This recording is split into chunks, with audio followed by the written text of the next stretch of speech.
Saudações trabalhistas. Meu nome é Gleide Sodré e eu tenho a honra aqui de estar com vocês. Eu estou presidenta da Ação da Mulher Trabalhista aqui do Estado de São Paulo, organismo que ajuda na construção de gênero das mulheres do nosso partido. E também tenho a honra de estar vice-presidenta do PDT aqui do Estado de São Paulo. Hoje é um dia muito especial, é o dia do nordestino, eu sou nordestina e estou tendo a honra de estar aqui encerrando esses painéis promovidos pela Fundação com 3 grandes personalidades. Vou tentar aqui hoje chegar bem pertinho do tamanho que cada um deles tem. Estou extremamente emocionada por estar aqui com 3 grandes referências do cenário econômico do país e quero poder contar aqui o máximo possível com a audiência de vocês. Vou tentar aqui chamar eles aqui num currículo, já estava aqui falando deles que eu vou tratá-los aqui da forma mais carinhosa possível, mas vou falar aqui um pouquinho primeiro sobre o nosso tema hoje, que é a Revolução de 30, e vamos falar hoje especificamente sobre o legado de Getúlio Vargas para nós.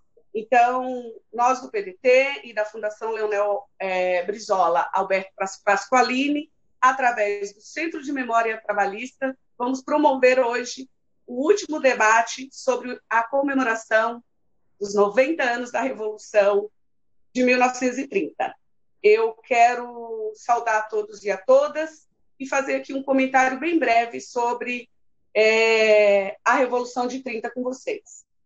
A Revolução de 30 pôs fim à velha República e inaugurou uma nova era no Brasil. Ali nascia um novo país, uma nova era e uma corrente política que se mistura com os grandes acontecimentos do século XX, o trabalhismo. Getúlio Vargas, líder e chefe revolucionário, implantou o conceito de soberania nacional, deu direitos sociais aos marginalizados e implantou uma industrialização jamais vista no cenário. Juntamente com a Fundação Leonel Brizola Alberto Pasqualini, por meio desse centro, a Era Vargas vai ser agora lida com alguns pontos, eu vou dizer alguns pontos principais aqui dessa era para vocês. Em 1930, foi instituído o Ministério do Trabalho e o Ministério da Educação. Em 1931, foi feita a regulamentação dos sindicatos. Em 1932, foi instituído o voto feminino. Em 1940, a criação do salário mínimo. Em 1941, a gente cria a Companhia Siderúrgica Nacional. Em 1942, a Companhia Vale do Rio Doce. Em 1943, a aprovação da nossa CLT, a consolidação das leis trabalhistas. Em 1948, a Companhia Hidrelétrica do Vale de São Francisco. Em 1953, a Petrobras. E para falar sobre esse legado com a gente, nós estamos aqui com 3 grandes companheiros, vou chamá-los assim porque eu sou sindicalista e as pessoas que estão aqui, eu vou tratá-los como companheiros, me dê essa honra.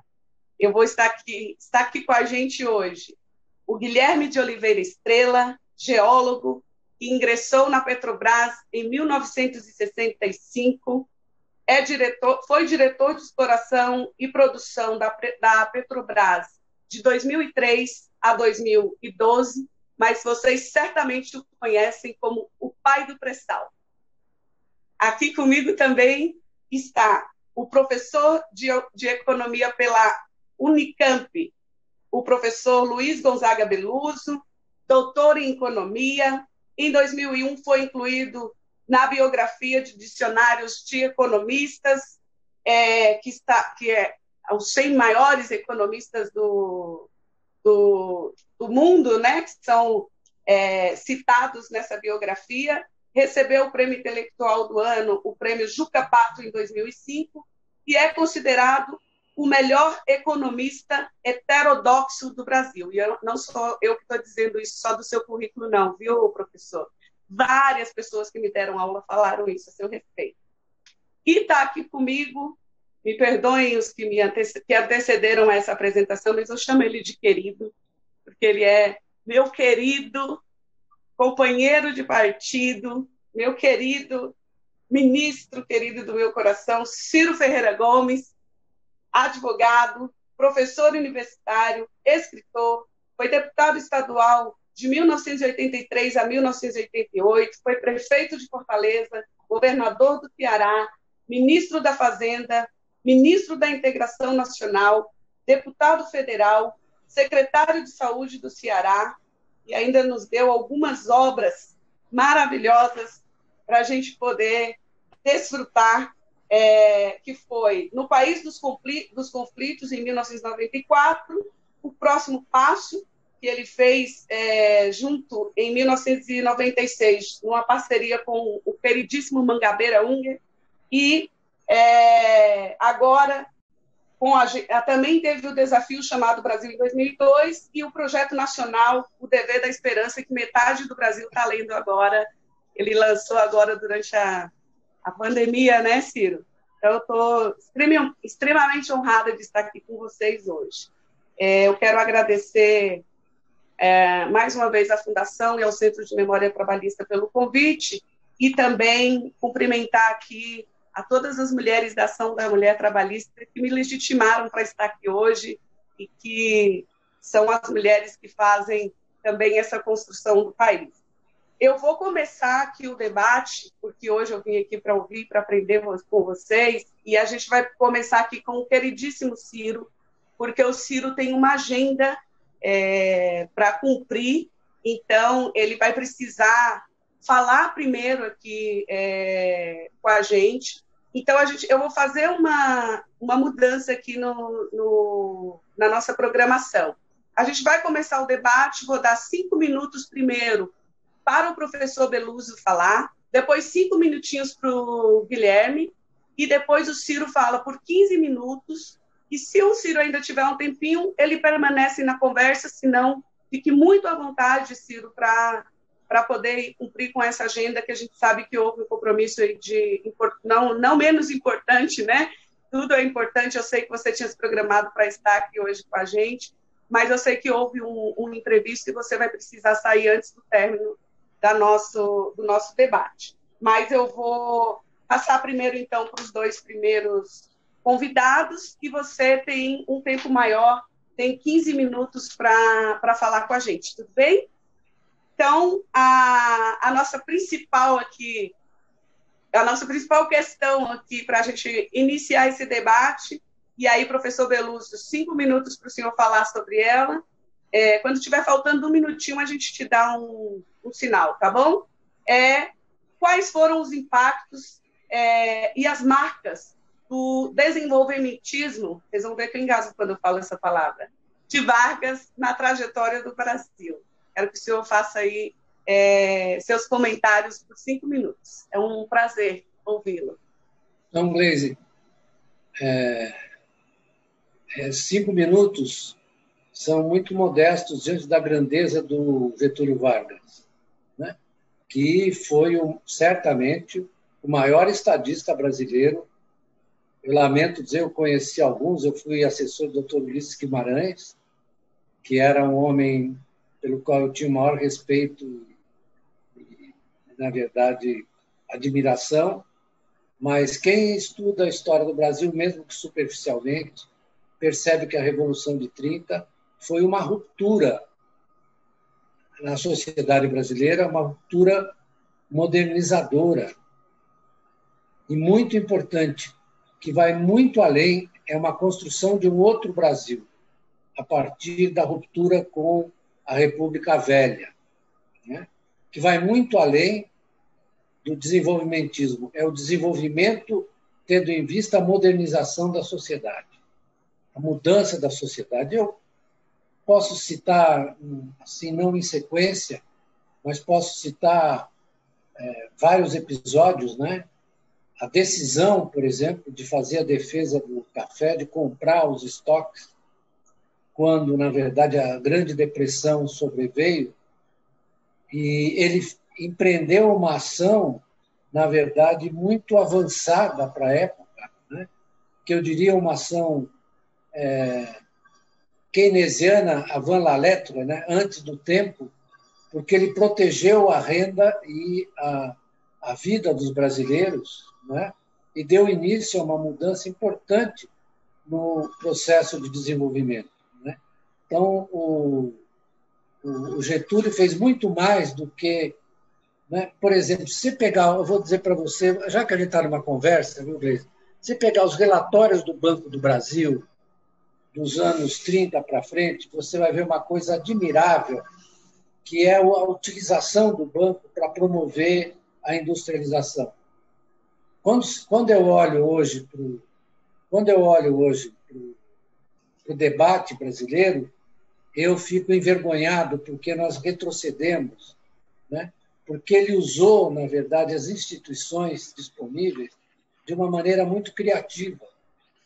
Ele fez o que, eu vou citar um filósofo e pensador italiano portanto, da minha ascendência, chamado Antônio Gramsci, que ele falava lá nos anos 20, 30 de fabricar os fabricantes. Foi o que o Getúlio Vargas fez. Usou o Banco do Brasil e convocou muitos dos empresários que, na verdade, transcenderam esse período, e ele foi um construtor de instituições. Todo mundo fala, em 37 ele deu um golpe de Estado, reagindo à insanidade do atentado comunista e à tentativa de captura do Estado brasileiro pelos integralistas. Ele reagiu e manteve a sociedade brasileira naquela trajetória de avanço.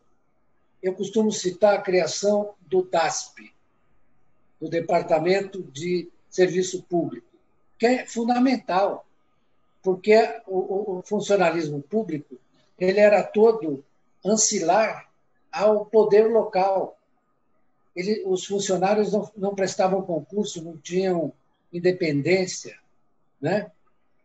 A magistratura, meu pai foi juiz, fez concurso. A magistratura era nomeada. Eles eram, na verdade, empregados dos barões de café e de outros barões, né? Não havia uma justiça independente. A construção institucional do Getúlio é uma coisa muito importante que poucas vezes é sublinhada, porque às vezes a gente fica pensando no desenvolvimento econômico, né? Mas o que ele fez, por exemplo, durante a guerra, a criação do Comitê de Coordenação Nacional, para, na verdade, mobilizar o esforço de guerra, né? Isso chegou a ponto, sabe, que a grandeza dele chegou ao ponto em que o Roosevelt, quando veio aqui, disse, olha, nós dois, eu e o Getúlio, empreendemos um New Deal. Ele viu que o Getúlio tinha uma simbiose com ele, e não por acaso o Getúlio, muito genialmente, generosamente, negociou a Companhia Siderúrgica Nacional, que é de 44, se eu não estou... Minha memória está velha, eu estou velho, vou esquecendo, mas é 44, né? E aí esse avanço foi assim contínuo. Ele saiu do governo em 45, porém, quando voltou em 50, e aí eu já me lembro muito bem, porque eu já era um menino, né, da criação do BNDES em 52, da Petrobras, da qual participou o nosso grande Guilherme como grande funcionário, em 53, eu andei com meu pai mão dada, Ciro, andei com meu pai na campanha pelo Petróleo é Nosso. A gente andava na rua de São Paulo fazendo isso. Então, essa construção institucional, ele criou o Brasil moderno. Infelizmente, eu estou vendo hoje, Gleisi, um risco de que a gente sofra um retrocesso muito grande, que ao invés de construir, nós estamos destruindo. Como bem disse o Papa na sua encíclica Fratelli Tutti, é uma era de desconstrução. e eu estou temendo que a gente desconstrua, veja só a reforma administrativa que eles querem fazer, né? É uma coisa totalmente economicista, sem nenhum respeito pelas outras dimensões da vida humana. A vida humana não se reduz à economia. A economia é importante e fundamental, porém você não pode reduzir a vida humana a isso, né? Nós estamos assistindo um retrocesso. Veja bem que a legislação trabalhista, quem criou? Quem criou o Ministério do Trabalho?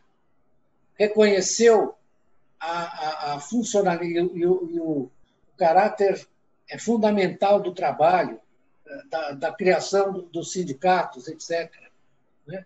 Não há nenhum brasileiro, falando da Revolução, não há nenhum brasileiro que tenha produzido tantas inovações institucionais para que o país pudesse se desenvolver. O Juscelino é filho do Getúlio, o velho Juscelino Kubitschek, que eu cheguei a conhecer antes dele morrer na Via Dutra, como estudante de Direito, era um getulista, né? Era um produto do Getúlio, do projeto brasileiro de industrialização, que nós, a partir de um certo momento, nós abandonamos.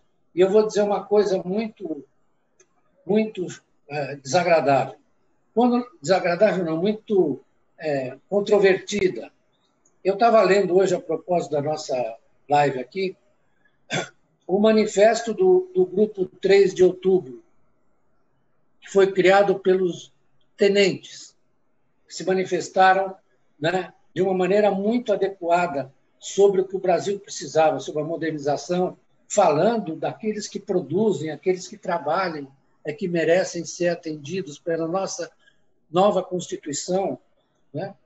E eram todos eles membros oficiais do Exército Brasileiro.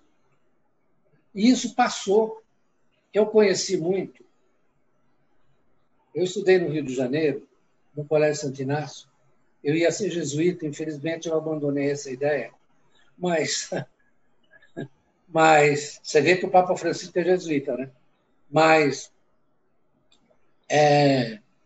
eu me lembro muito bem do Juarez Távora, o filho dele era meu colega de colégio, que muita gente achava que ele era uma pessoa formidável, pensava no Brasil, General Juarez Távora.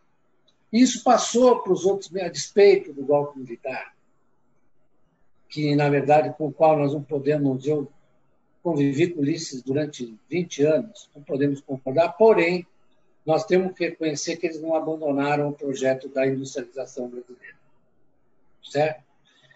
E nem o projeto de modernização do país. Cometeram erros incríveis do ponto de vista político, mas eu nunca deixo de reconhecer isso, na verdade, infelizmente, nós retrocedemos nesse particular.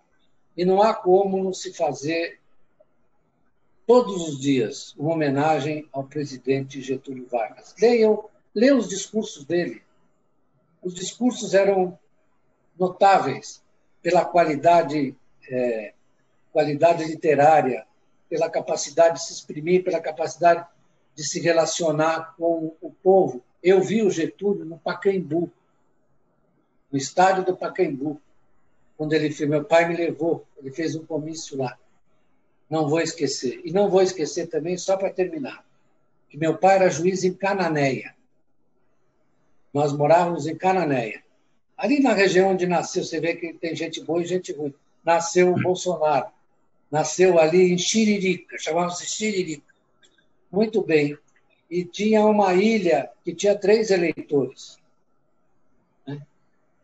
Era uma ilha que produzia só palmito. Meu pai me pegou e me botou na embarcação, na canoa, e fomos lá, chegamos todos molhados. Ele fez a apuração dos votos, os 3 para o Getúlio Vargas. Só para terminar. Perdemos a possibilidade de ter um Papa brasileiro, mas ganhamos um dos maiores economistas do mundo. Eu acho que está tudo isso ainda, né, gente? Não diga isso. Não diga isso, porque...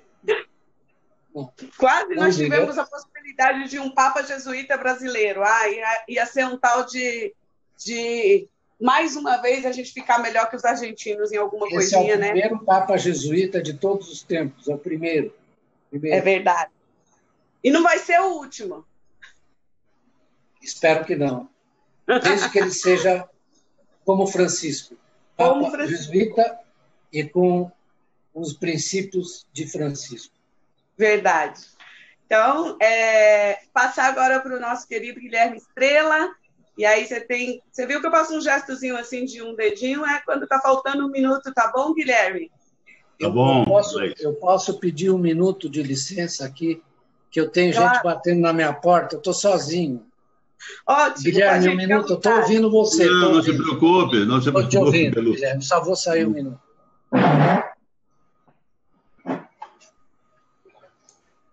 Fique à vontade, Guilherme. Então, primeiro, boa noite a todos e todas que estão nos assistindo, vendo. Eu quero agradecer o convite da Fundação Leonel Brizola, Alberto Pasqualini, para me convidar para esse encontro. E quero dizer também da minha honra como cidadão brasileiro, né, de participar de um encontro em que participam também o ex-ministro Ciro Gomes, um pensador do Brasil, né, e o professor Beluso, né, como você falou, um dos principais economistas da história do Brasil, né. Eu vou tentar modestamente participar desse encontro e quero falar, principalmente naquelas coisas com as quais eu me sinto mais confortável, né. Na verdade, a Revolução de 30, ela, como o professor Beluso disse, ela veio transformar o Brasil. Mas transformar o Brasil, é importante fazer uma breve análise do que era antes do Brasil, né? Quer dizer, o Brasil passou... houve a primeira Revolução Industrial na Inglaterra, em meados do século XVIII, da segunda metade do século XVIII, por causa do carvão, né? Inglaterra, França, Bélgica, depois a Alemanha, né? E depois também, já no século XVIII, os Estados Unidos, e ao longo do no início do século XIX também, por causa do carvão americano, que as 13 colônias exportavam carvão para a Inglaterra, inclusive, né? Muito bem.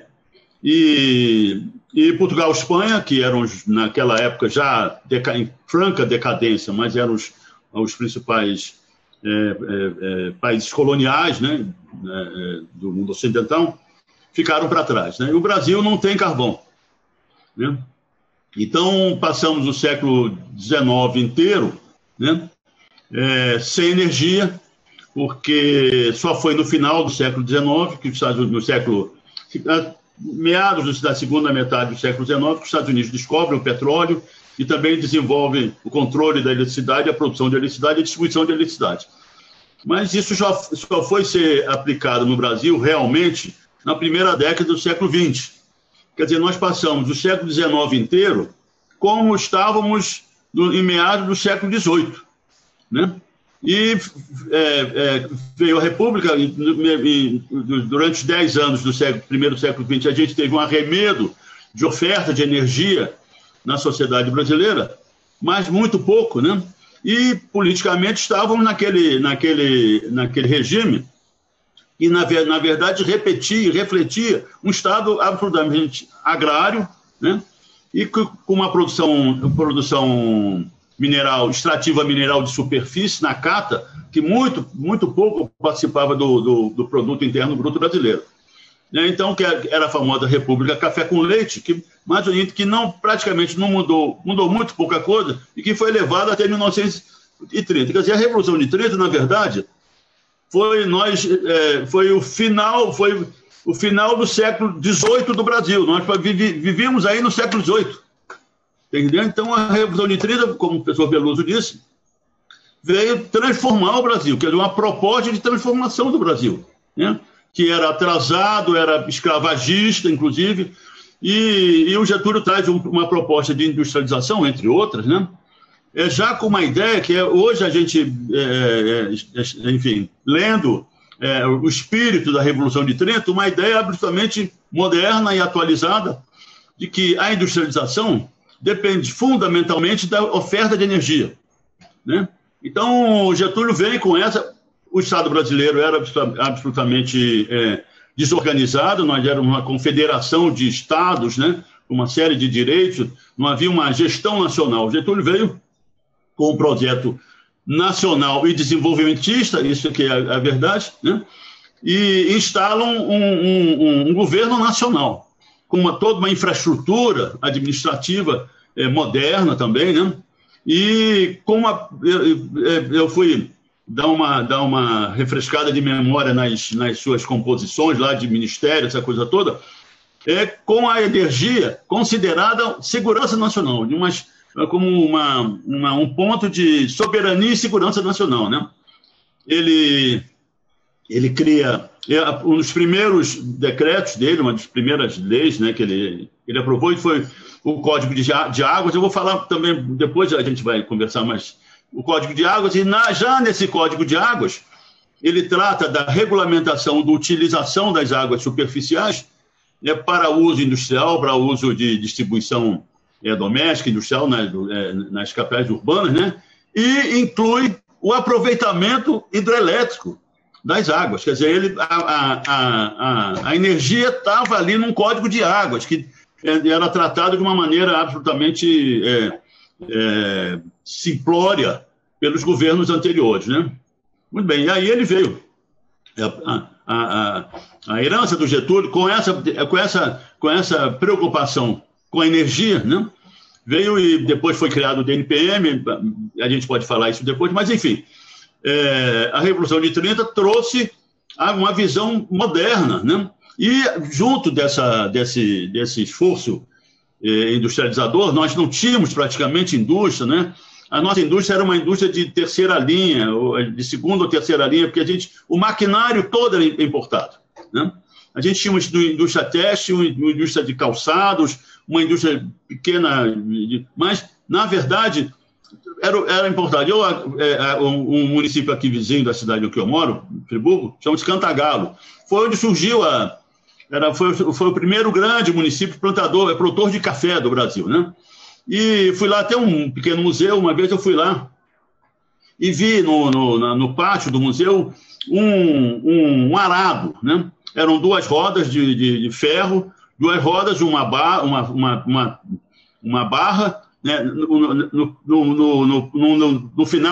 Nos finais das extremidades dessa barra tinha o trado lá que ia rasgar a terra, e no outro final da barra tinha as duas celas onde iam entrar os animais que puxavam, né? De 1905, feito nos Estados Unidos, importado dos Estados Unidos. Quer dizer, nós não tínhamos nenhuma indústria nem para fabricar as coisas mais elementares da própria atividade agrícola. Está entendendo? Muito bem. E o Getúlio veio com essa visão industrial e carregando nela, só para terminar, uma visão social absolutamente fantástica. Por quê? Porque a nossa sociedade escravagista, que não... A abolição da escravatura, ela foi efetiva, mas a gente continuou com o trabalho escravo no país agrícola, né? E ele percebeu que é na indústria em que o trabalhador e o ser humano ele ganha importância, porque ele é o trabalhador industrial que constrói o bem, né? Então, as relações industriais, por exemplo, na Inglaterra, a gente sabe que os primeiros trabalhadores na indústria eram escravizados, trabalhavam mulheres, crianças, né? Mas aqueles trabalhadores eram cidadãos ingleses. O dono da fábrica os tratava com toda exploração possível do capitalismo inicial, até hoje, inclusive, né? Mas eles eram cidadãos ingleses, né? E nós não. O dono da terra, nosso, ele tinha como trabalhador, como produtor do produto que ele vendia, isso, um escravo que não era um cidadão.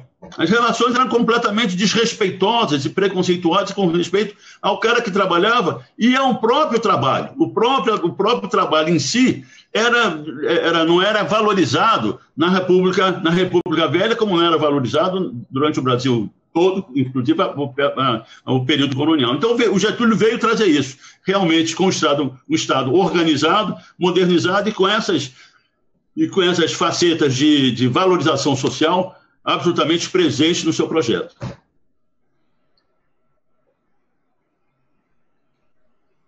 Muito obrigada, Guilherme.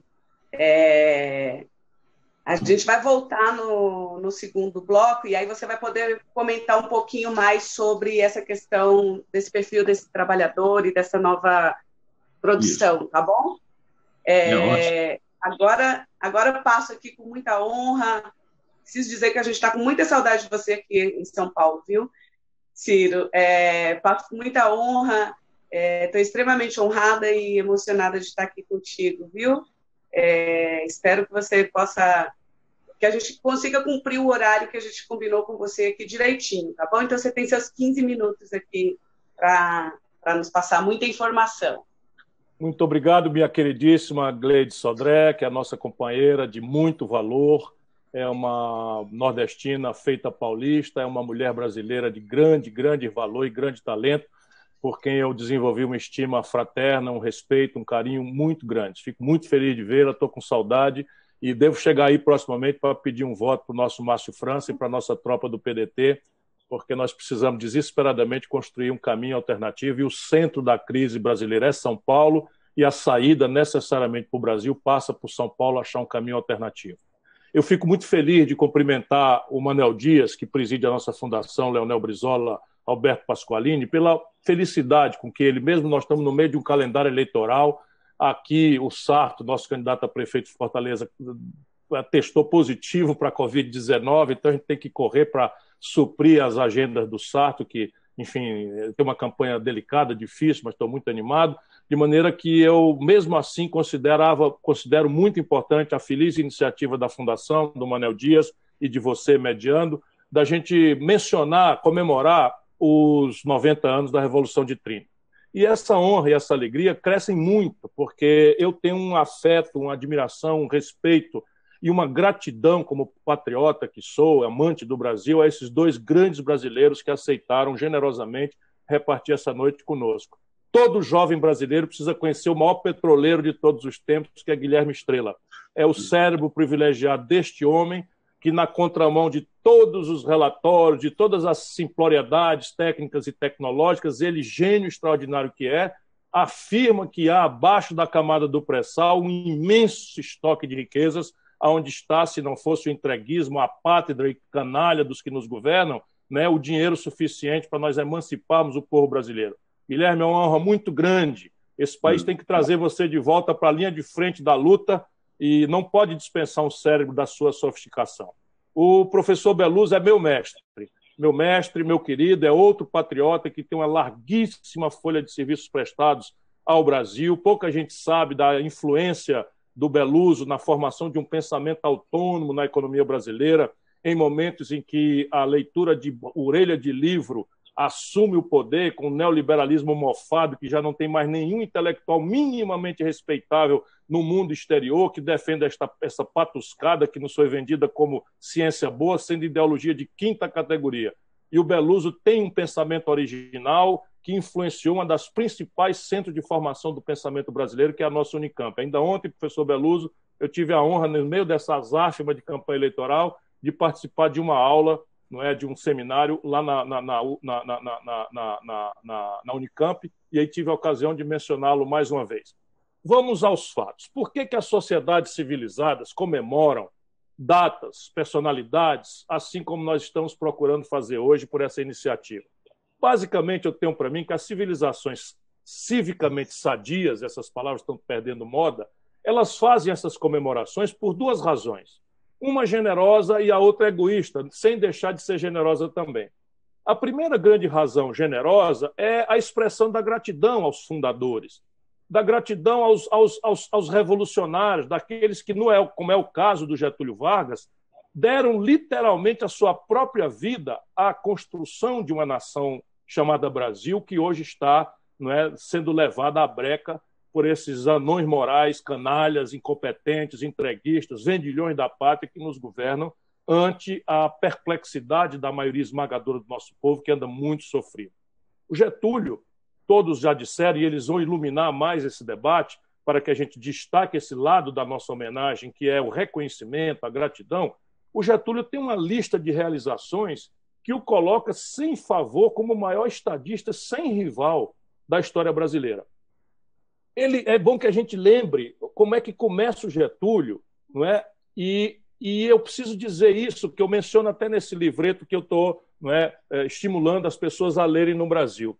Todos nós que chegamos na universidade brasileira, e isso tudo é muito recente sob o ponto de vista dos tempos da história, né? Eu nasci em 57, Getúlio morreu em 54. Beluso, muito jovem como é ainda, viu o Getúlio fazendo um comício no Pacaembu. Não é? Então, é tudo ontem, sob o ponto de vista dos tempos da história, e isso é muito vivo. E todos nós que chegamos na universidade temos no Getúlio uma figura absolutamente polêmica. Por quê? Porque os liberais, não é? Os apátridas, aqueles que sempre no Brasil olharam o nosso povo como uma sociedade de ignorantes, uma sociedade desprezível, e um território para ser explorado, dilapidado e construir caminhos para repetir as estéticas vulgares do mundo estrangeiro, nunca aceitaram as compreensões nacionais, desenvolvimentistas, né, o desenho institucional em direção à proteção da classe trabalhadora, essa questão, enfim, de um país com soberania, com capacidade de dizer não, por todos os desenhos institucionais que ele fez. Mas, do outro lado, a esquerda tradicional, antiga, o Beluso mencionou isso com a sua extraordinária capacidade de síntese, não é? Os comunistas também, ao modo old-fashioned de ser dos comunistas, também repudiavam Getúlio, porque diziam que o Getúlio era uma espécie de anestésico à insurgência revolucionária de uma vanguarda da classe trabalhadora que, pela linha do marxismo-leninismo, tinha que revogar a propriedade privada dos fatores de produção e implantar o Estado, o socialismo real, em direção ao comunismo. Portanto, o Getúlio nunca foi uma personalidade para a qual se pudesse olhar em paz, com tranquilidade, apesar de ter essa realização extraordinária. Agora, como dizia o grande Ortega y Gasset, o homem é ele a sua circunstância. E nós precisamos iluminar, já é tempo de iluminarmos esse debate, para que o Getúlio possa ser reconhecido com o distanciamento crítico, não é? E com a generosidade com que nós precisamos reconhecer a ação revolucionária, histórica, literalmente, porque data a época a presença do Getúlio. E aí é preciso que a gente vá à circunstância. Qual era a circunstância? No mundo, a convulsão de uma guerra mal terminada, não é? Que é o Tratado de Versalhes, muito precário, que impõe uma impagável conta para a Alemanha, tanto que há muitos historiadores que dizem que a Segunda Guerra Mundial é simplesmente a Primeira Guerra com o armistício no meio, porque o Tratado de Versalhes acabou criando a pavorosa figura do nazismo, do Hitler, etc, etc. Mas ali a humanidade estava em convulsão. Entre nós brasileiros, essa convulsão tomou também características muito importantes. O ano 22 é a Revolução dos Tenentes, que também foi mencionada aqui. Getúlio era um deles. Né? Getúlio era um desses tenentes, as pessoas precisam saber. E o tenentismo, se tem uma coisa que não me agrada, não é, contemporaneamente, que é essa autoconcedida capacidade ou faculdade de tutela da nação brasileira pelo estamento militar, na data, portanto temos que ter generosidade, na data os tenentes eram uma juventude extremamente iluminada por um ideário moderno. E é bom que a gente entenda, como o Estrela falou, o que era ser moderno nesse país que simplesmente queimou o século XIX inteiro, não é? Nesse extrativismo ou na monocultura do café, da cana-de-açúcar, no latifúndio, numa escravidão renitente, foi o último país do mundo a revogar no Ocidente a escravidão explícita. Substituímos essa escravidão revogada por 1000 graduações vergonhosas, lei do ventre livre, lei dos sexagenários, que no fundo era uma picaretagem para, na hora que o escravo estava velho, exonerar os patrões, os donos de escravo, não é, da necessária previdência, né, dos semoventes, que eram, assim como tal, considerados a população negra nesse Brasil de antanho. Não é? No Código Civil brasileiro, os escravos eram considerados como jumento, cabra, bode, como semoventes, cavalos, etc. Pois bem, explode esse ideário de modernização com coisas básicas. Direito da mulher votar, voto secreto, não é? Encerrar a política do café com leite, do bico de pena, em que oligarquias assentadas no latifúndio, no escravismo, alternavam-se. E isso tudo, não é? Os tenentes verbalizavam com certa contundência. Isso explode na estética. É uma coisa tão importante para a gente entender o Getúlio na Semana de Arte Moderna que acontece em São Paulo. Não é? A Semana de Arte Moderna é tudo essa efervescência em que a inquietação de uma pequena classe média contaminada pelas ideias modernizantes, e aí aqueles que tinham um pouquinho mais de pensamento na cabeça, já, não é, como lembrou o Beluso, já com um rabisco de um ideário keynesiano, de uma ideia de que o laissez-faire e a concentração individualista dos fatores de produção não podia ser a única resposta à proposta que também no mundo tinha acontecido ali em 17, que era a insurgência revolucionária, radical, surge, não é? A Guerra Fria, a União Soviética, tudo isso é o caldo de cultura que apoia Getúlio Vargas, fazendo um extraordinário governo no Rio Grande do Sul. E eu, conversando com o Brizola, de quem eu tive a honra e o privilégio, tendo sido o governador mais jovem da história do Brasil, de ser colega, olha como esse país é extraordinário. Eu sou até hoje o mais jovem governador, Beluso, da história do Brasil. O povo cearense cometeu a imprudência de me eleger governador com 32 anos de idade. E a primeira Constituição que permitiu isso foi a Constituição de 88. Pois bem, o Brizola, meu colega, veja que honra eu posso afirmar, me contou de cartas que leu do Antônio Carlos de Andrade, então governador de Minas Gerais, para o Getúlio, que vacilava se devia ou não confrontar a Constituição, confrontar a ordem constitucional, estabelecer um caminho de ruptura institucional, uma revolução, né? E essas cartas o Brizola leu e algumas delas me mostrou, e mostra a frustração já do governador Antônio Carlos de Andrade de Minas Gerais com o não cumprimento da alternância do café com leite, que era café São Paulo, leite Minas Gerais. Pois bem, com que ideia chegam, não é? Portanto, o tenentismo agora posto organicamente a serviço de uma revolução? Eles chegam com uma ideia que, acredito, nos identifica qual é a outra razão pelas quais uma civilização sadia, como a brasileira está longe de ser, mas nós aqui todos cultivamos que ela volte a ser uma sociedade civicamente sadia, que respeite a nossa população nacional, que respeite nossos direitos de nos afirmar no conceito internacional como uma nação que valoriza o trabalho decentemente remunerado, que valoriza a decência, que valoriza a produção, que se afirma no conceito das nações, buscando uma ordem internacional assentada no respeito à autodeterminação dos povos, a solução pacífica dos conflitos, a não ingerência em assuntos domésticos e não esta coisa vergonhosa que está acontecendo com o nosso país. Pois bem, qual é a outra razão? A outra razão é o exemplo. E talvez a minha melhor contribuição diante de luminares tão extraordinários como Guilherme Estrela e o professor Luiz Gonzaga Beluso seja pôr em realce isto, militante de 24 horas que sou. O exemplo do Getúlio para hoje. Se havia naquela data no mundo uma inestabilidade, uma desestabilização que se revelou muito fecunda do status quo ante e uma brutal perplexidade sobre o que colocar no lugar, a partir do surgimento de propostas radicais, totalitárias, como o experimento do marxismo-leninismo, aí Getúlio se coloca. E o Getúlio, então, introduz, com influência importante desse pensamento que vem a se consolidar no keynesianismo e que em Pasqualini tem o rabisco tropicalizado dessa questão, que é a ideia de tentar associar a virtude, não é, o talento, a energia fecunda que pode ter a iniciativa privada com um Estado nacional poderoso capaz de criar uma emulação, por um lado, para essa iniciativa privada ser exuberante, mas, por outro lado, extrair dessa parceria, não só na proteção das forças de trabalho, mas os excedentes para financiar a superação da miséria, da desigualdade, do hiato de infraestrutura e de todo um desenho primicial daquilo que se acabou convencionando de forma muito resumida, chamar de indústria de base. Isso é muito genial. É muito genial, porque é uma coisa audaciosa, sem muito precedente. Vamos lembrar que 1929 é a crise dos Estados Unidos e que o New Deal, pouca gente sabe o que o professor Luiz Gonzaga Beluso mencionou, o New Deal bebe desse mesmo conjunto de valores e é uma explícita declaração do Franklin Delano Roosevelt que o Getúlio Vargas tinha sido pioneiro nessa lógica que, na redução, né, da única frase mais conhecida do Keynes para nós leigos, que não temos o brilho, né, do professor Beluso, é de que, em tempos de depressão econômica, os governos deveriam pagar para o povo cavar buraco e depois cavar para esse mesmo povo tapar o buraco. Mas, na verdade, é uma intuição para os tempos presentes, em que o dogma neoliberal se desmoraliza, a pandemia coloca componentes absolutamente caricatos dessa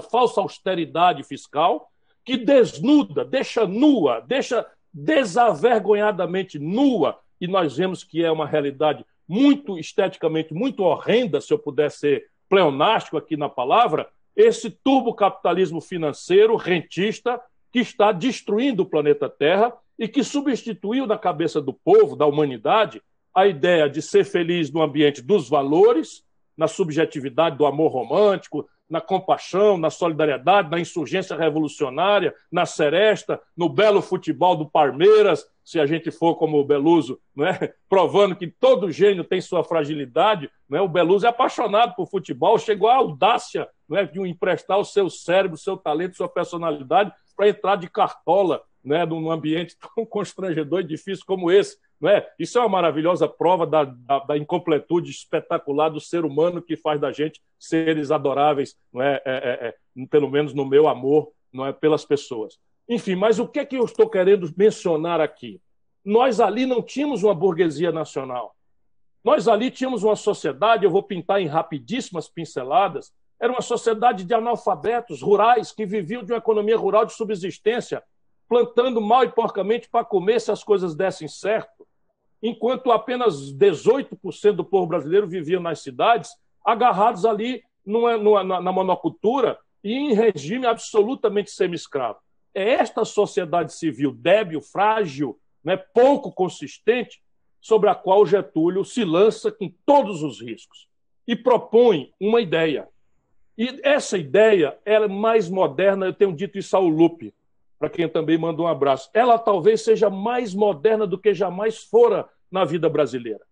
Porque o trabalhismo sistematizado pelo Getúlio, ele coloca 3 grandes questões que são de serem refletidas modernamente pela humanidade, mas tanto mais dramática e urgentemente por nós brasileiros.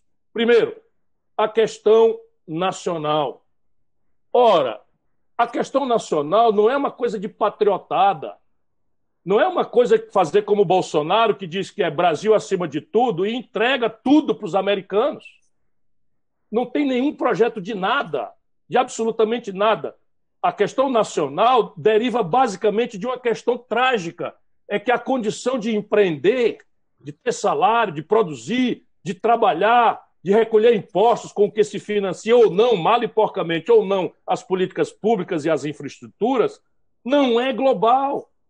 As condições de empreender seguem dramaticamente e intrinsecamente nacionais. Eu menciono 3 assimetrias, as 3 mortais para o Brasil, se nós continuarmos passivamente conectando o Brasil de forma passiva a esta picaretagem ideológica que nos vende como ciência boa, que é a globalização neoliberal. Personalidade e custo de capital. Faz 12 anos que a humanidade pratica juro negativo.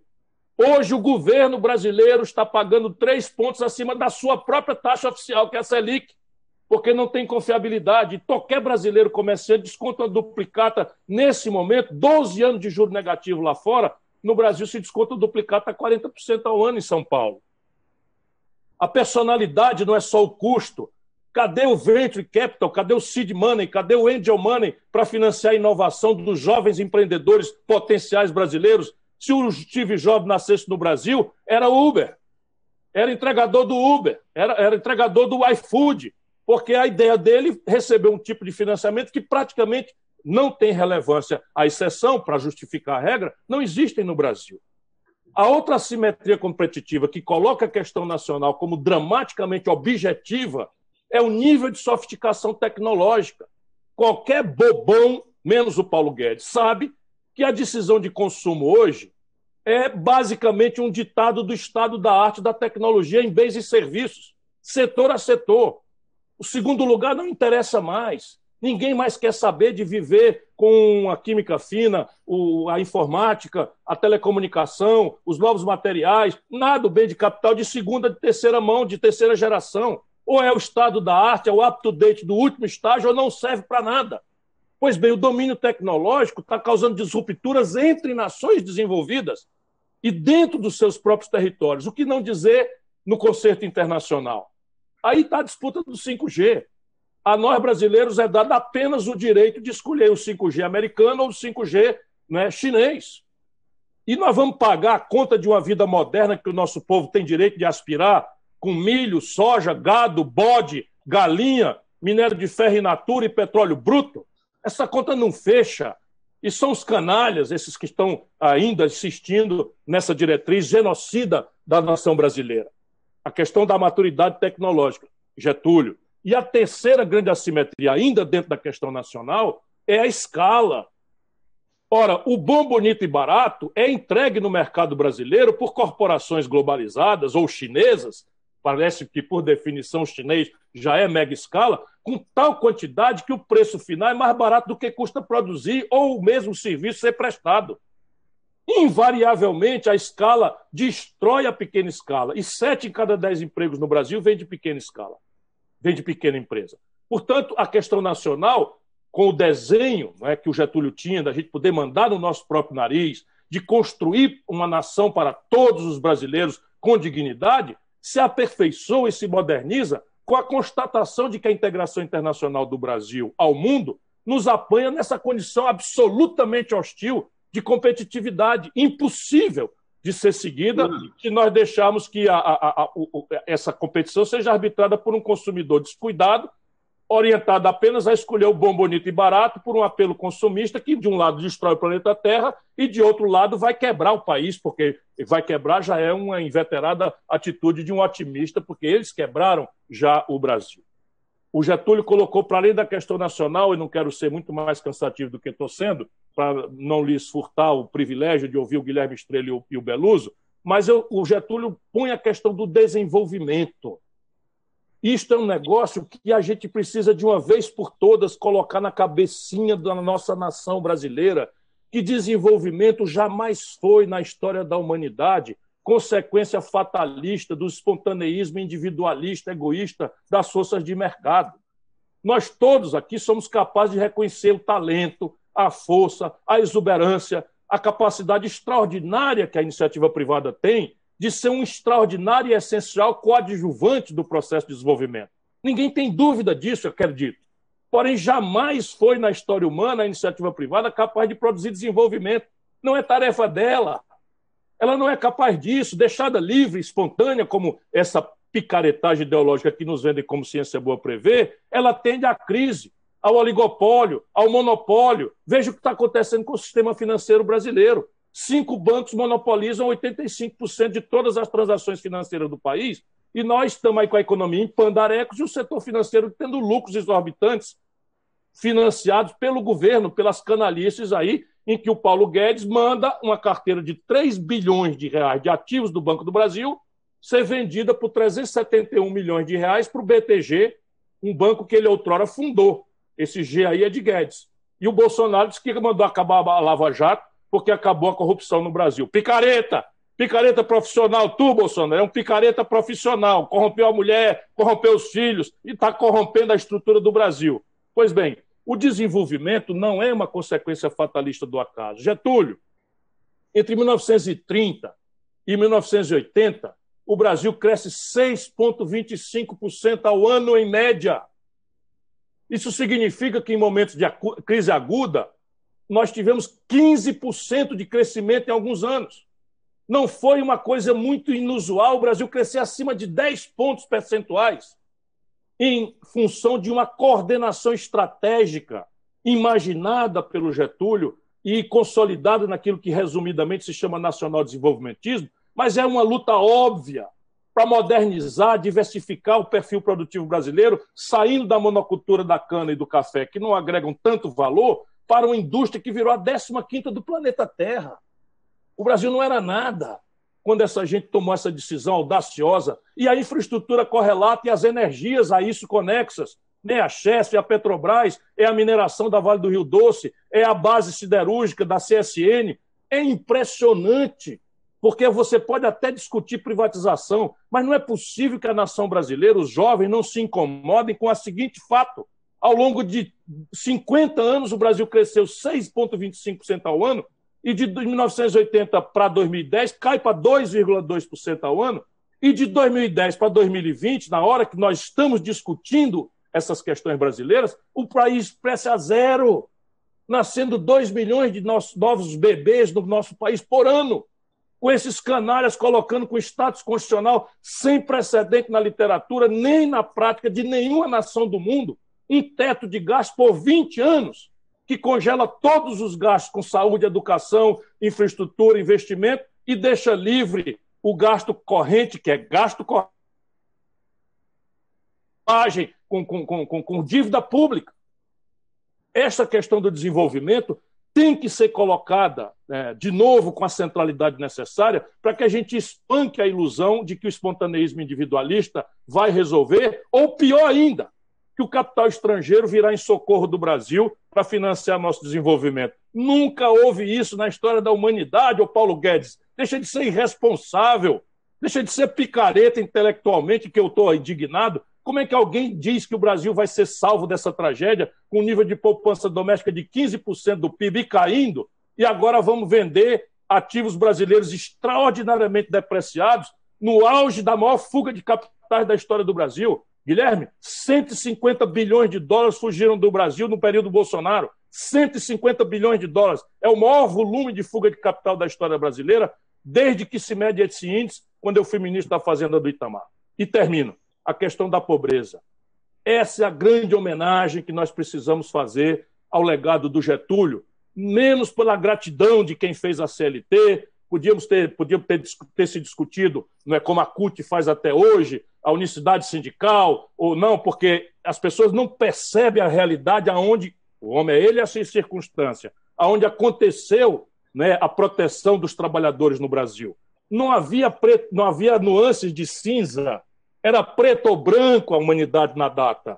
E ou você tinha a revolução, a insurgência revolucionária marxista-leninista, ou você partia para algum tipo de regulamentação que protegesse as pessoas, o 13º, a jornada de trabalho, o direito a férias remuneradas, uma série de virtudes e a carteira assinada, o Ministério do Trabalho, com centralidade institucional para promover vamos dizer, algum tipo de apropriação pela classe trabalhadora dos extraordinários subsídios que foram germinados pelo câmbio, pela renúncia fiscal, pelos empréstimos não retornados para financiar a industrialização forçada do Brasil.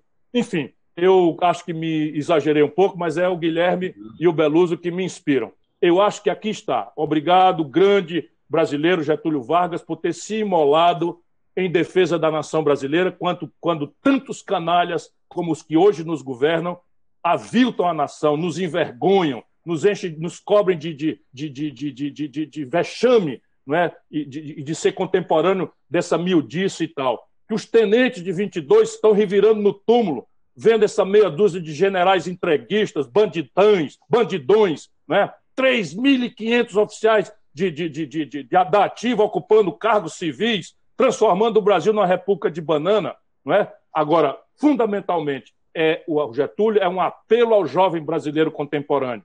Não precisa ninguém se matar em defesa do Brasil, mas é preciso lutar pelo nosso desenvolvimento, lutar pela questão nacional e lutar para enfrentar a mais indigna das nossas questões, que é a miséria, a desigualdade e a pobreza, que estão piorando muito no nosso país. Muito bom. Muitíssimo obrigada, Ciro. Muito obrigada. Deixa eu só explicar. Eu vou deixar gravando aqui, Gleide. Ciro para presidente. Ô, Beluso, que voto mais honroso. Que voto mais honroso. Deixa eu só pedir perdão a vocês. Eu vou depois ver. Estou deixando gravando aqui, mas eu, de fato, vou ter que substituir o candidato, porque ele atestou Covid e eu tenho que ir lá, porque eu acho que eu sou imune, mas eu estou tomando os cuidados. Forte abraço, professor. Vai tranquilo. Guilherme, você é um dos maiores brasileiros com quem eu já pude conviver. Obrigado, você é muito generoso. Muito obrigada. Boa campanha para vocês. Se cuida, você não é imune não, viu? Eu sei que você está se cuidando. Um grande beijo. O Ciro sempre muito indignado, né? Com muita razão. Agora eu vou aproveitar que o Ciro trouxe essa reflexão para o momento atual e vou pedir, então, comecei com o professor Beluso, então agora o último a falar foi o Guilherme, né, antes do Ciro. Então agora eu vou inverter, tá bom? E aí eu vou pedir, então, professor Beluso, para que o senhor aproveite, então, a partir dessa reflexão que o Ciro fez, já do momento sombrio que a gente vive, né, dessa desconstrução toda que também o senhor tinha comentado na sua fala, então, para o senhor trazer um pouquinho de todo esse modelo desenvolvimentista do Vargas para esse momento atual, para a gente pensar como é que esse legado, como é que a gente usa esse legado todo para o momento atual aqui no Brasil. A gente tem a desconstrução de tantas coisas, perdemos o Ministério do Trabalho, tivemos uma grande desconstrução do movimento sindical brasileiro, né, que sofreu consequências gravíssimas desde o início desse governo nefasto que está por aí. Então, eu queria que o senhor fizesse essa avaliação, então, e aí você tem 10 minutinhos para fazer sua avaliação, seu comentário. Eu também tenho uma obrigaçãozinha para cumprir, então vou fazer o máximo possível para não aborrecer vocês. A respeito dessa desconstrução que você me perguntou, é isso que você quer que eu discuta, né? Eu vou contar um episódio, não sei se o Guilherme sabe, ou se ele teve essa experiência também. No final dos anos 70, eu vou contar casos e a partir dos casos eu vou elaborando um pensamento. Muito bom, muito bom. No final dos anos 70, Guilherme, nós tínhamos reconhecido, você deve se lembrar, os Estados Unidos reconheceram a China com a intenção de, na verdade, criar um problema para a União Soviética, né? E o Deng Xiaoping assumiu depois do Mao Tse-tung, né? Deng Xiaoping, que na verdade era um réprobo, mas foi recuperado. Os chineses são muito interessantes nesse aspecto, que as pessoas não sabem. E eles vieram aqui com uma missão, porque o Geisel também havia reconhecido a China. Lembra-se disso? Não me lembro. O Geisel reconheceu a China, sim. E eles vieram ao Brasil. E vieram conversar com muita gente, inclusive nos procuraram lá na Unicamp, na Universidade Estadual de Campinas. E qual foi eu estou relembrando isso porque é uma forma de expor a questão da construção, né? Nós dissemos a eles que o Brasil tinha uma arquitetura institucional muito peculiar. Eu vou resumir como é que essa arquitetura tinha um peso muito grande dos bancos públicos, não é? Caixa Econômica, sobretudo Banco do Brasil, BNDES, etc. Tinha um conjunto de empresas públicas, e olha, que nessa época ainda estava se desenhando, nós já estávamos com o programa do Geisel, né? De exploração de petróleo, você sabe disso melhor que eu, Isso. Mas nós tínhamos uma arquitetura que envolvia as empresas públicas, a Petrobras, a Eletrobras, a Telebrás, que muitos não se lembram, né? Que tinha um centro de pesquisas importante em Campinas, que eu visitava muitas vezes. Centro de CPQD. Sim, perfeito, CPQD.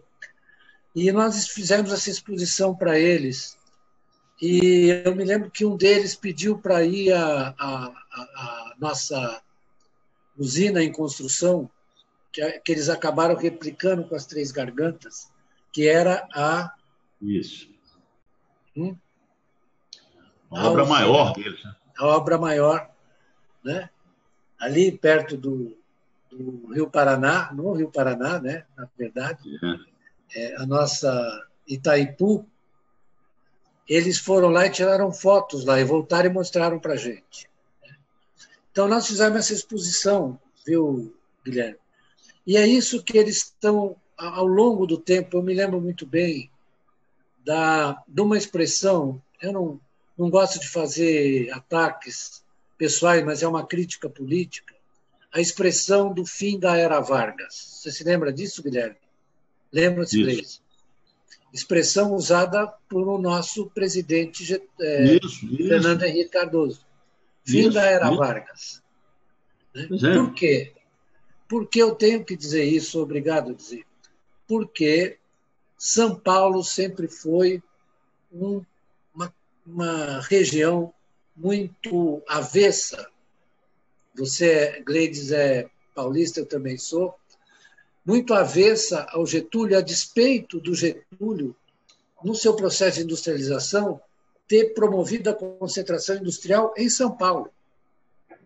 Isso. Né? Não vamos nos esquecer. Né? Isso. Não vamos nos esquecer. Indústria automobilística, autopeças. Isso, exatamente. E o povo, a elite paulista, sempre foi muito hostil ao Getúlio, inclusive desencadeou a Revolução de 32, que era uma revolução para o retrocesso do Brasil, porque, na verdade, ela foi organizada em torno dos interesses agrários, etc., que permanece, como dizia meu amigo também Ulisses Guimarães, ele dizia que os liberais paulistas eles liam John Stuart Mill à luz de uma vela carregada por um escravo. Né? Eu acho que é uma expressão muito interessante. Né? Então, aqui se gerou uma hostilidade, era muito raro você ter... o Getúlio tinha o apoio maciço da classe operária paulista, maciço. Eu me lembro desse discurso dele no Pacaembu. Né? Porém, a elite paulista era muito hostil, e isso se vazou e contaminou o pensamento uspiano aqui. Então, o Fernando Henrique, quando fala o fim da era Vargas, é porque ele reteve do Vargas unicamente o período do Estado Novo, como se fosse uma heresia. Então, eu quero lembrar o seguinte, que quando a gente fala da era Vargas, e você pode falar melhor que eu sobre isso, quando a gente fala da era Vargas, a gente fala de uma construção institucional. O peso do Banco do Brasil, o BNDES, a criação do sistema elétrico brasileiro, das empresas do setor elétrico, né? Tudo isso fez com que, por isso que o Ciro estava dizendo, que o crescimento foi de 6,7%.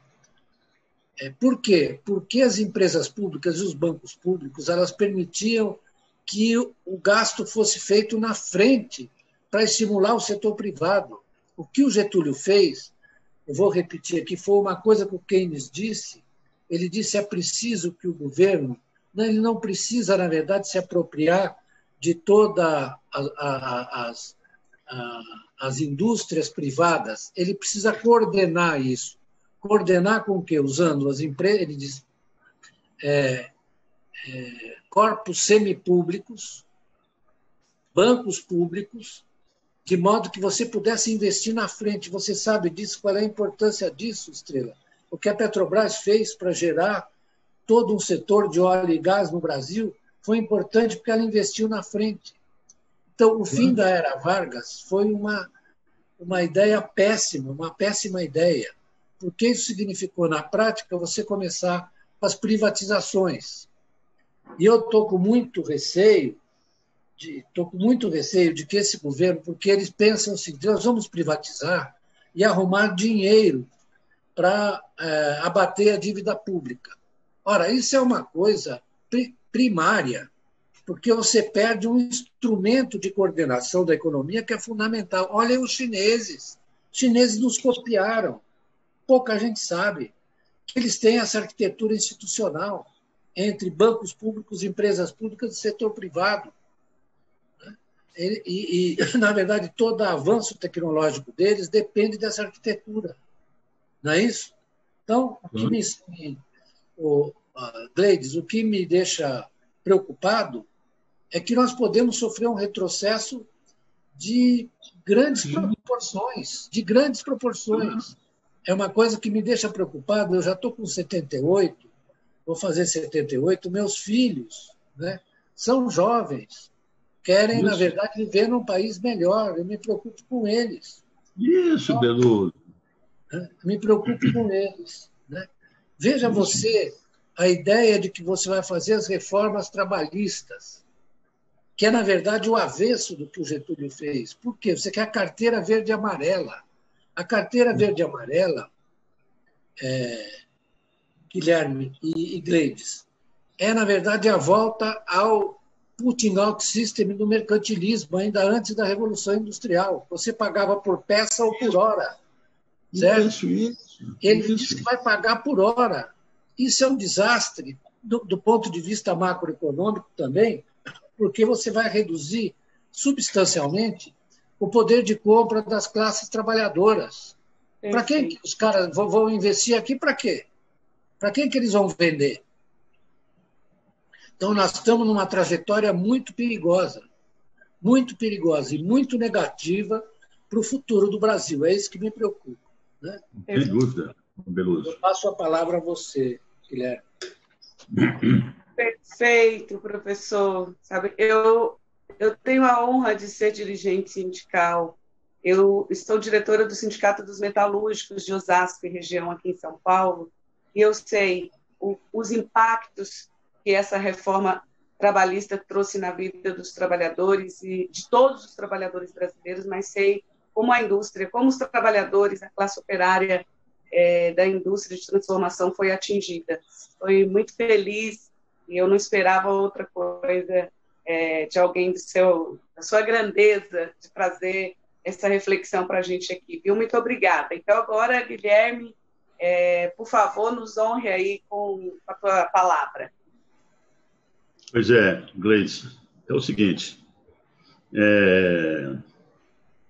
ouvindo o professor Beluso e o Ciro Gomes, né, a gente vê o seguinte, se a Revolução de 30 ela foi a retirada do Brasil do século XVIII, de meados do século XVIII, o que nós estamos vivendo agora é um retrocesso ao século XVIII, como o professor Beluso falou. Né? Então, o que nós estamos vendo agora é o fim de um processo. Depois eu vou entrar em outros assuntos, né? Só para não me esquecer disso. Sim. É o fim de um processo que foi iniciado, e o professor Beluso sabe melhor do que eu, com o consenso de Washington, que botou aqueles 10 itens para justamente tirar do Brasil, né? Eliminar do Brasil a nossa capacidade de decisão autônoma sobre os nossos próprios destinos. E como você diz, Beluso, eu também tenho netos, tenho filhos e netos de 8 anos, 10 anos e netos de 25 anos, né? Para que nós nos forçando a retornar a uma situação em que pré-30, né? Essa que é a verdade. Você estava falando sobre a visita dos chineses, o Beluso, e eu vi a sua entrevista, eu acho que foi há alguns dias atrás. Acho que é o Brasil 247, eu não me lembro agora, Beluso, né? E que você fala não foi? E que você fala nessa visita dos chineses, né? Eu me lembrei que você apresenta os chineses, né? Essa foi a sua mensagem, né, Beluso? Nós apresentamos os chineses, o que transformou a China no que ela é agora. Né? E nós perdemos isso. Então, esse é o problema do agora. Eu gostaria de tocar no assunto, que é o seguinte: tudo isso, Beluso e Gleice, tudo isso está numa dimensão, né, quer dizer, com contornos, num espaço com contornos, que nos colocam, até pela importância do Brasil, né, que nós não somos um país comum, nós somos o quinto em extensão territorial. Se colocarmos a Amazônia Azul, só perdemos para a Rússia, em termos de extensão territorial, e o pré-sal está na Amazônia Russa, na Amazônia Azul, não está. Né? Somos o segundo, seremos o maior produtor de alimentos do planeta, somos num país só, as maiores riquezas minerais estratégicas para a humanidade, temos os 2 maiores aquíferos subterrâneos né, do planeta num século XXI, onde a água vai faltar, vai ser um bem absolutamente raro, né, água potável, pelo menos.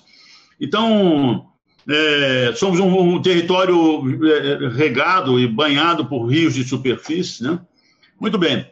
Essa importância do Brasil é que desperta no poder que está fora do Brasil a nos submetermos a regimes, através de seus representantes no Brasil, a regimes que nos travam o desenvolvimento. Tanto desenvolvimento geral, mas com desenvolvimento social, né?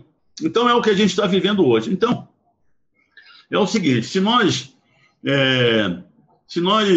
considerarmos que temos pela frente um momento que se avizinha, se já não estamos nessa, e o professor Beluso pode tratar disso certamente com maior competência, mas se avizinha de uma crise no edifício econômico do capitalismo mundial, né?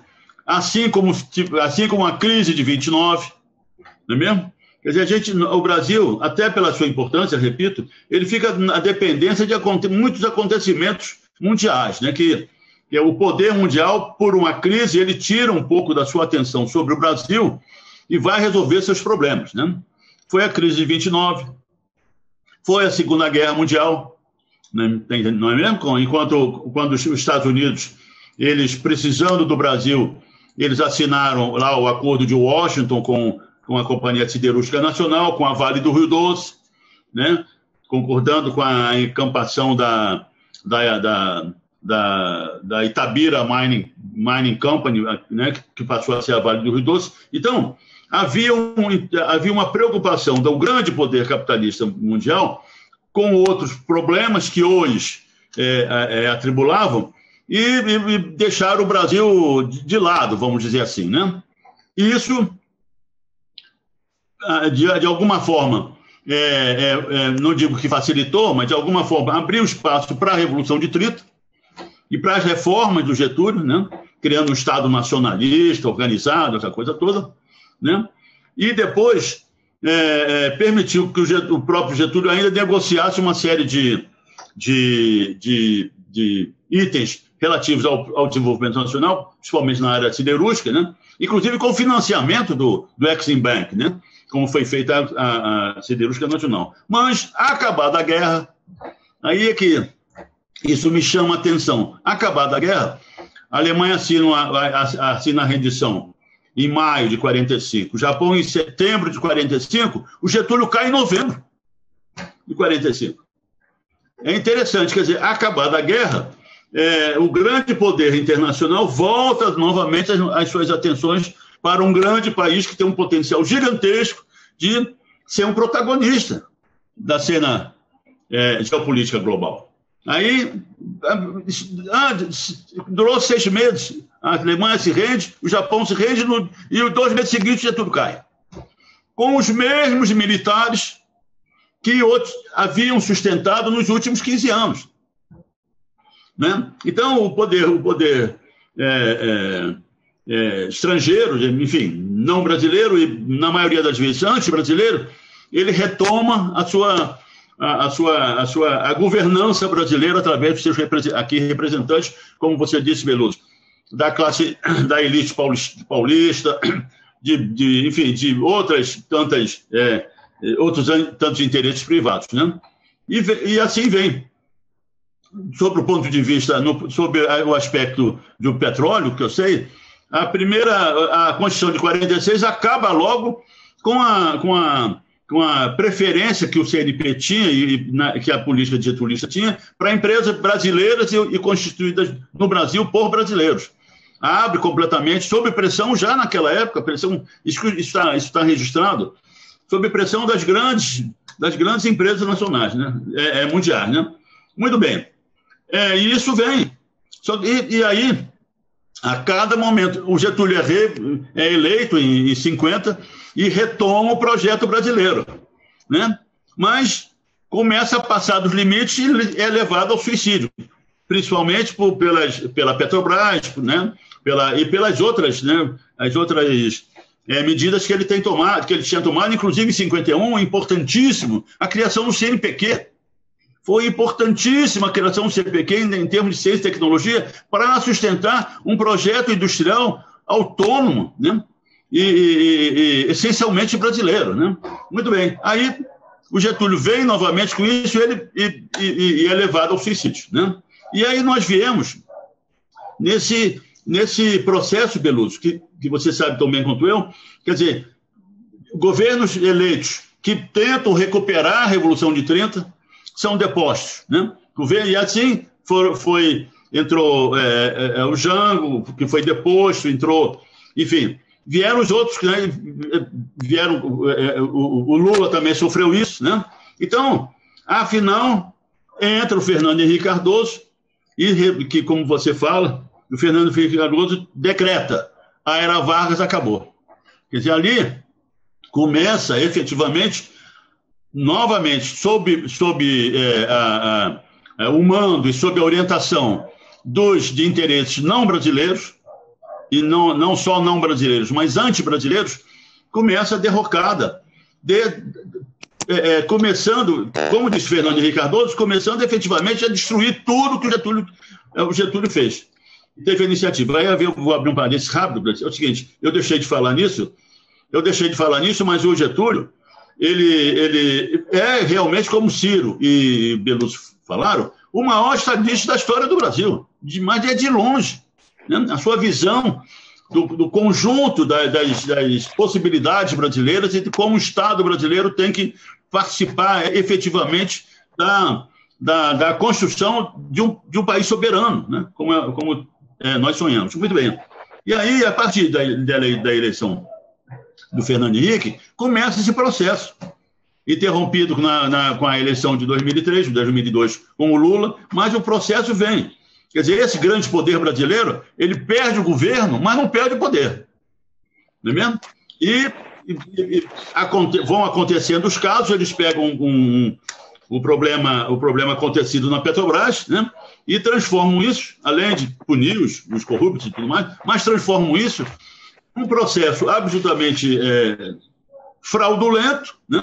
Para você acabar e dar condições para que aquele modelo, né, do consenso de Washington seja efetivamente praticado no Brasil. Sem leis trabalhistas, sem empresas estatais, com câmbio aberto, câmbio flutuante, equilíbrio fiscal, né? E aí eu me lembro, eu fui, naturalmente, para participar disso, foi dar uma lida. O Getúlio, quando assume, ele cancelou unilateralmente a dívida brasileira, através de uma auditoria da dívida. Olha o que a Maria Lúcia Fattorelli, né, vem defendendo há tantos anos, né? Através de uma auditoria, ele cancela unilateralmente a dívida brasileira com bancos ingleses e americanos. Não é mesmo? Então, nós estamos vivendo hoje o aprofundamento e o arrasamento total da Revolução de 30, dos ideais da Revolução de 30 e das coisas absolutamente concretas que a Revolução de 30 fez. Muito bem, só para terminar, Gleice, desculpe aí. Mas, aí é que vem o negócio. Como em 30, a crise de 29, e 39 a 45, a Segunda Guerra Mundial. Depois, as coisas vieram piorar para o Brasil quando a Guerra Fria acaba, com a derrubada da União Soviética, e os Estados Unidos editam o Consenso de Washington, né? Então, quer dizer, são sempre acontecimentos globais que influenciam na nossa soberania de gerir o Brasil como nós queremos, né? Mas hoje tem uma crise, Beluso, né?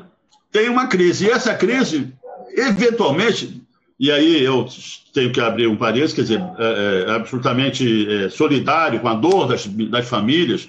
Somos já mais de 140, 150 mil mortos, isso oficiais, que a gente sabe que com a subnotificação nós estamos com mais de 200 mil mortos, né? Enfim, mas de qualquer maneira, essa crise, que é mundial também, pode trazer oportunidades, Beluso, né? Pode trazer oportunidades. Agora, é preciso que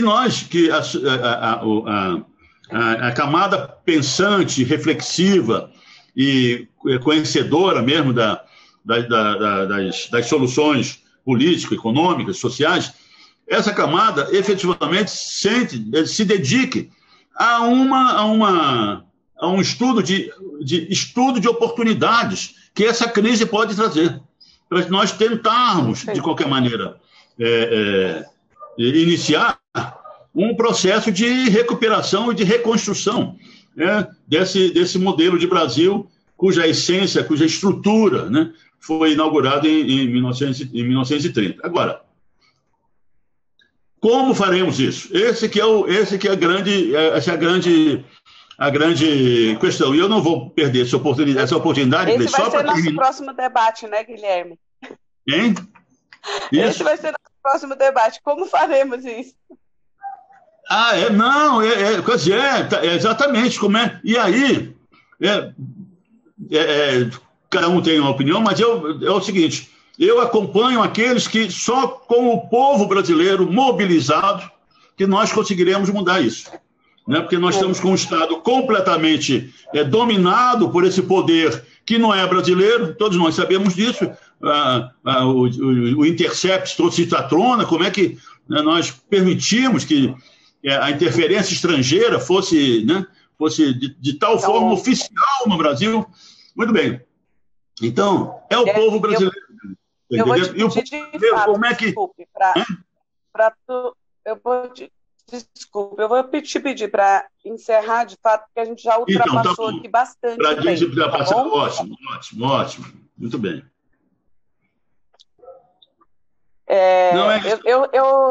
Primeiro, eu quero agradecer muito, Guilherme, a você e ao professor Belusso, ao Ciro, que já se retirou. Peço desculpas por te interromper, mas é que a gente tem um tempo limite e a gente já ultrapassou bastante esse tempo. E esse papel de mediadora é uma coisa chata, né? Para a gente ter que, num momento importante, no momento que a conversa está boa, que a prosa está boa, a gente pedir para encerrar. Mas eu quero, então, agradecer aqui a presença do professor Belusso, a sua presença, Guilherme, e também agradecer e parabenizar o nosso presidente da Fundação Leonel Brizola, nosso querido sempre ministro Manuel Dias, que junto com a Fundação e o Centro de Memória Trabalhista propiciaram esses 3 painéis para tratar, para a gente poder relembrar e não deixar morrer a Era Vargas, né, como quiseram enterrar algumas vezes essa era. Então, eu quero, através do nosso presidente Manuel Dias, parabenizar todas as pessoas e agradecer a todas as pessoas que participaram conosco dos 3 painéis, agradecer a todos vocês que nos acompanharam. Essa é a principal, a existência da Fundação Leonel Brizola, Alberto Pasqualini, é exatamente essa, de trazer o debate, de trazer um debate saudável, de fazer a população pensar, e pensar de forma saudável, sem esse ódio que está posto no cenário político do país, né? Então, hoje é um dia muito especial para a gente, porque a gente encerra os 3 painéis, mas a gente não encerra o debate, a gente não encerra a necessidade dessa discussão. Então, eu quero agradecer, em nome da Fundação Leonel Brizola, em nome do nosso presidente, aos nossos debatedores de hoje, agradecer as pessoas que nos acompanharam, e aí dar 1 minuto para o professor se despedir, 1 minuto também para o Guilherme, por favor. Eu queria só reforçar, para terminar, o que o Guilherme disse. Só a mobilização do povo brasileiro é que nós vamos conseguir enfrentar isso. Não há outra forma. E a conquista do poder político para poder retornar aos ideais e aos projetos que transformaram o Brasil de uma maneira radical. Boa, Guilherme.